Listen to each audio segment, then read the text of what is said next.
And the cat says, I think what would be best for the story here would be if you gave me my pint of Guinness, please. And I don't want any of your fucking Guinness Extra or Guinness Plus Ultra or whatever. I just want a normal pint of Guinness. Your finest Guinness, but a pint of it. No extras.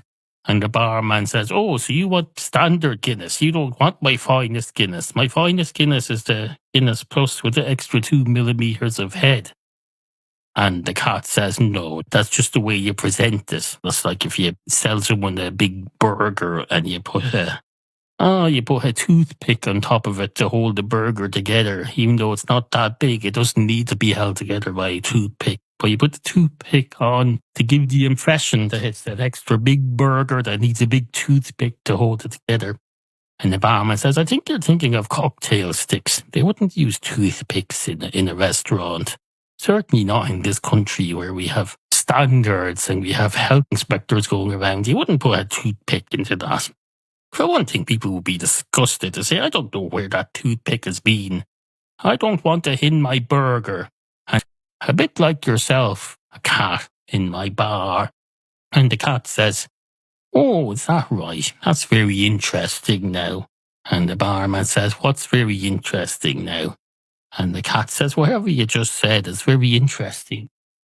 Sorry about that. I was checking again whether the Guinness was coming out.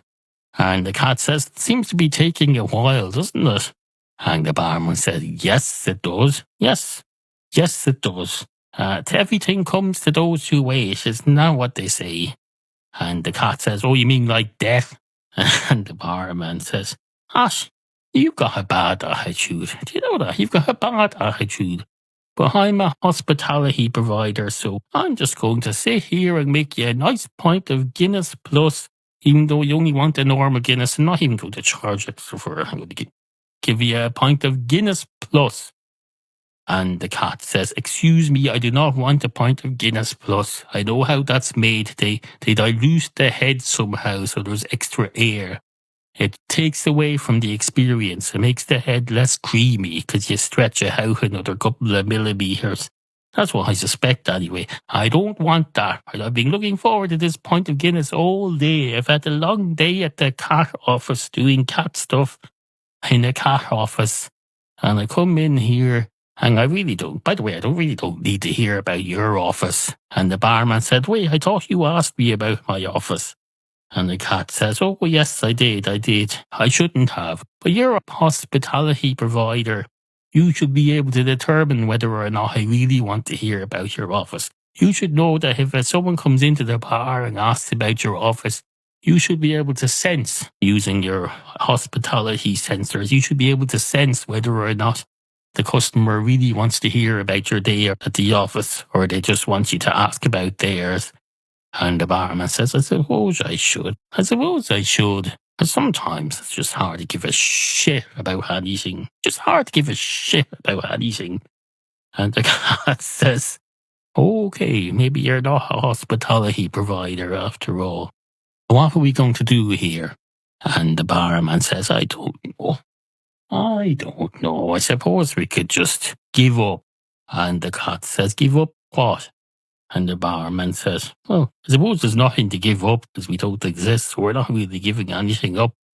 So I suppose if we don't want to do anything and we already don't exist, let's just keep up the status quo and continue to not exist. How about that?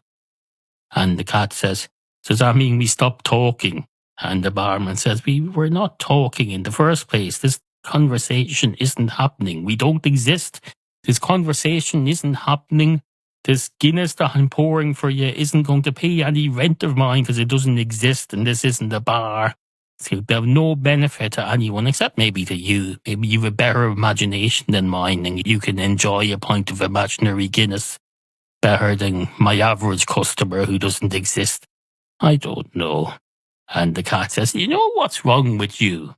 And the barman says, there's absolutely nothing wrong with me because I don't exist. And the cat says, yes, I know all that, but just humour me for a minute. Do you know what's wrong with you? And the barman says, no, I don't. And the cat says, well, I do.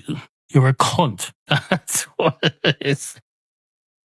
And the barman says, you see, This is why it'd be better if we just weren't here doing this. You're just bringing in nastiness into this.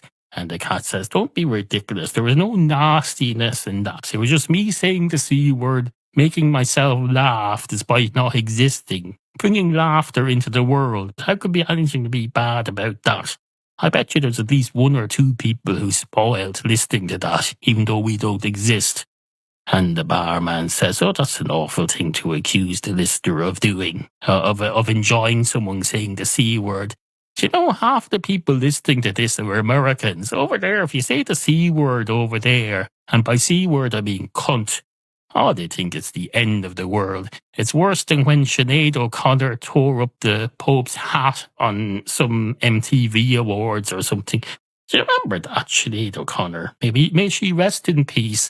She came on the television in America once, and she said, oh, the Pope is I think it was on Saturday Night Live, was it? Oh, I wonder, was your Guinness ready yet? And the cat says, well, can you not determine that by just looking at it? Could you not, in the time that you uttered the words, I wonder, is your Guinness ready yet? Could you not have just gone and looked at it, determined whether it was ready or not? And the barman says, I don't think you're quite grasping the idea of theatre of the mind here, young cat.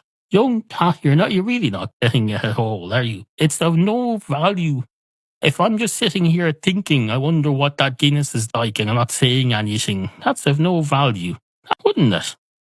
And the barman says, wait, was that you saying that or me? And the cat says, I don't know. Let's just say it was you, and I'll respond. Because I'm a cat. Why would I get a cat and bring it out into that'll be a bit weird. And the barman says, oh, I suppose that's true. I forget what we were going to follow up this with anyway. And the cat says, I think that was enough, though, that whole ball thing. I think we've gone as far as it's going to go. And the barman says, oh, okay, fair enough. Let's see if your pint's nearly ready. And the cat says, oh, for fuck's sake. Then the barman says, oh, I see what you mean now about the C word. You saying, oh, for fuck's sake, sounds completely harmless after having the C word earlier.